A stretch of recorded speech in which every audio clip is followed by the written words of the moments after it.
Hi everyone, my name is Anna and I'm a graduate scientist from the University of Cambridge and now an educational consultant.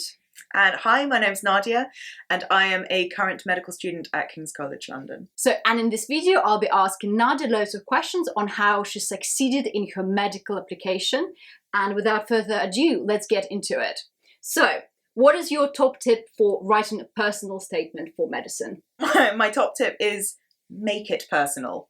Actually talk about your experiences, reflect on what you've seen, what you've learnt, and really use your experience to bring out some of your personality in your personal statement. This is actually more general advice than for medicine, I would say, but I remember the first time writing a personal statement, I had a teacher read it and told me immediately just to scrap it and start again because it sounded nothing like me. Mm-hmm. And I thought that was fantastic advice. And it is a very good advice. Yeah. So for a medical personal statement, you'll have had your work experience, which you'll have done, hopefully shadowing doctors, having some experience in the field of medicine. And what you want to do is really reflect on those experiences and think about what you've learned and use that reflection in your personal statements. Absolutely, guys. And for other top tips on how to write your personal statement, I'll be linking a video in, I think the link will pop up just above us. My next question is, how do you prepare for UCAT or BMAT exams? The most important thing, as with any exam, practice. There are so many practice questions, practice papers online and in physical books that you can buy, or you can, I'm sure you can get them from libraries or elsewhere as well. The most important thing is to just be really, really familiar with the style of questions and just practice, honestly. Nadia has a big secret. You actually told me that you enjoyed UCAT. I did. Tell me why. So I found that it did slightly work with just the way that my brain works, and I like that quick fire questions, looking at something and thinking, oh yes, this is what it needs to be. I just find it fun. Maybe I'm weird, but I found it quite fun. You said you were very good at timing. Could you share that tip? Yes. So one thing about the UCAT it's the UCAT now, isn't it? It was the UCAT. It was the UCAT when I took it. Exactly. It was only a couple of years ago. Anyway, so you go into a centre and they use a certain piece of software for the exam, and if you are familiar with the way that piece of software works, if you know the keyboard shortcuts, if you know all of that, then that can actually shave off quite a lot of time when you are taking the exam. And if any of you have done a practice exam, done a mock, you will know just how time pressured it is. The questions themselves are not necessarily that difficult. It is just the sheer volume of questions and the time pressure. Mm-hmm. So if you have these little ways of shaving off those seconds, it can be really beneficial. So one thing that I did, so if you know the keyboard shortcut, for example, to flag a question, if you look up at a question and you see that it's going to take you some time, you can flag it and move on to the next question. And that way you can do all of the really fast questions and you leave the longer ones to the end when you're not going to waste too much time on them because you've already done all of the other ones, right? And I think that I found that really, really helpful, particularly in things like the abstract reasoning, where there are some questions that are just really difficult. And I found the abstract reasoning probably the most difficult. You find that most difficult? I think so, I think it's verbal reasoning for me. I think the amount of text you have to go through is just ridiculous. But I think it's very personal. Do you think UCAT is actually a good representation of how good you will be as a doctor? You're not going to get me to answer that on a video.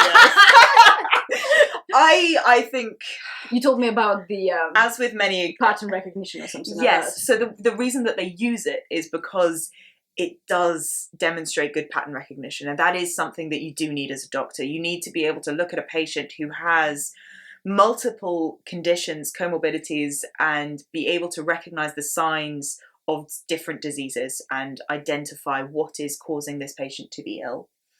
And then, of course, treating them. And that is an important part of being a doctor. I was going to say, yeah, that's the purpose of being a doctor. Let's say you've written your personal statement, you've passed, you did very well in your UCAT and BMAT. Obviously, interview is the next stage. Yeah. So what are your top tips for preparation and for the actual interview? So why don't we start with preparation? Yes. So preparation for interview, again, I've said it before, but the most important thing is practice. You need to be interviewed by as many different people as possible, and you need to be familiar with the types of questions that are likely to come up. I think there is a balance. There is definitely a balance between being prepared for an interview and having learnt the answers to the questions you think you're going to get asked. Yeah. Right? I think you need to know in yourself, you need to know why you are studying medicine. You need to have that to hand. What you don't want is to have a script that you say as soon as somebody asks you. I couldn't agree more. I interviewed one of the students for a practice interview, and their answer was so well rehearsed. I actually said, you sound like an actor, like who just over-rehearsed it. I said, you have to still sound natural. And it's one of the interview skills that you just have to learn. Yeah. And I think this is something that I know interviews can be very stress-inducing for a lot of people, especially because as a student, you probably haven't had that many interviews at all, which is why the practice is so important. And again, with as many people as possible. Ask your teachers, ask your friends even. Or professional consultancies, who specialise in interview practice. Exactly.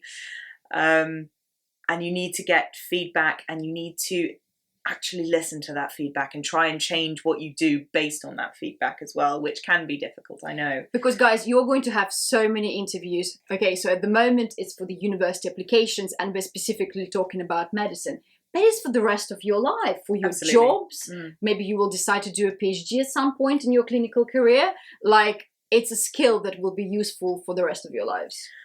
Yeah, I will say my top tip for interviews in general, and this does apply to medical interviews as well, of course, is to remember that you're having a conversation. You are having a conversation with somebody who is interested in learning more about you. And what you want to do is to give them the opportunity to. You want to let them know who you are and why you should be a medical student. Okay, so perfect. So preparation, we practice a lot. Yeah. What about on the day of the actual interview? So there are a few different styles of medical interview, and different universities have different ways of doing their interview practice. The most common is the MMI, so the multiple mini interviews.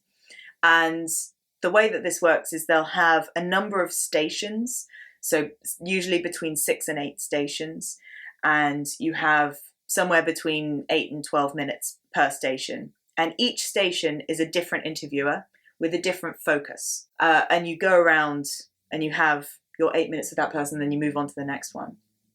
And I've got to say, I think a lot of people dislike it. I actually think it's a really good way of interviewing. I did loads of those as a practice, and I think they're a pretty good way of testing so many skills. Yeah. So not just one type of interview, but actually different scenarios. Which one did you find the most difficult? Or did you just love all of them? No, so as I said, I am a graduate medic. It had been a few years since leaving university and deciding to come back. So I'd been working in various corporate, and then I worked as a civil servant for a bit before I decided to apply for medicine. So I had a bit of a gap between studying science and doing my interviews.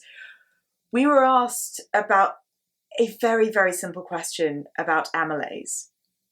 And to my horror, I realised that I had forgotten everything about amylase as I sat in that interview room. I think I said that amylase was an enzyme that broke down proteins at one point, which I hope you will know that is incorrect. And if you don't, guys, you need to look it up. Exactly. And I'm sure many of you will have been able to answer that so much better than I did. And I had a moment of panic later on where I said, it's carbohydrates. And the examiner genuinely laughed with me because it was just one of these ridiculous moments. I was going to actually ask you how, and I think it's one of the best advices you can give, is like, how do you deal with a mistake like this in an interview? And I'll share you with my story in a moment. Yeah, so I mean that is a moment where you know that you've messed up, right? And again, that's the moment where you've got to remember you're having a conversation with another human. And was it your first interview, or was it like down the line? This was, I think it was about maybe 3 or 4 in. So I was somewhere in the circle. Okay. Yeah. Do you know what happened in my Cambridge interview? What? I wrote my personal statement on DNA. I go in and they ask me the first question, what is a charge on DNA? And because I was so stressed, I obviously said neutral. And then I saw their faces and I was like, oh, actually, I remember why it's negative and it's due to this, and I apologize, right? And guys, learn to deal with your mistakes. It's okay. Interviewers know you are stressed, so just know how to correct your own mistakes. So don't panic, because obviously if you panic and you just walk out of the interview, that's not going to be great. Exactly. I mean, I can't even count the number of times that I've said just the stupidest things in interviews, and that's absolutely okay. Exactly. You're not going to be penalised for it. And again, that is one of the delightful things about the MMI setup, is that I messed up that station. I kind of made an idiot of myself, let's be honest. But none of the other 7 interviewers knew that.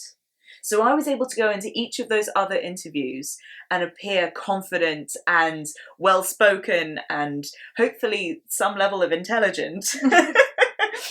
And they had no idea that I'd just messed up so wildly. And you obviously still got all your offers. Yes. At the end of the day, guys, so never ever let a little mistake like this ever like throw you off your interview day. And I do think it's good preparation actually for medical school itself, because now I'm at a stage where we're having OSCEs. And these are the practical exams that we do in medical school. Mm-hmm. And it's a very, very similar situation. So I actually, last month, was doing my examinations, and you have 8 minutes with a patient and you take a history, and then you've got to present to the doctor. And after you've done that, you move on to the next station for 8 minutes. And it is exactly the same format. So that's a part of the reason why they do the MMIs. Have you enjoyed your interview day? I really did, yeah. And I always say that if you walk out of an interview and you feel, okay, this was very difficult, but I absolutely loved it, I think you're kind of doing the right thing, especially if you're being examined the same way. Yeah, I think that's very true. This brings us to the end of this video. Thank you so much to Nadia for answering all of these questions. And thank you for having me. And if you guys have any other questions that you want me or Anna to answer, then leave any comments down below and we will potentially make another video. Maybe. And also, if you love this video, press the thumbs up and please do subscribe to my channel. And we'll see you in our next video. Bye! Bye!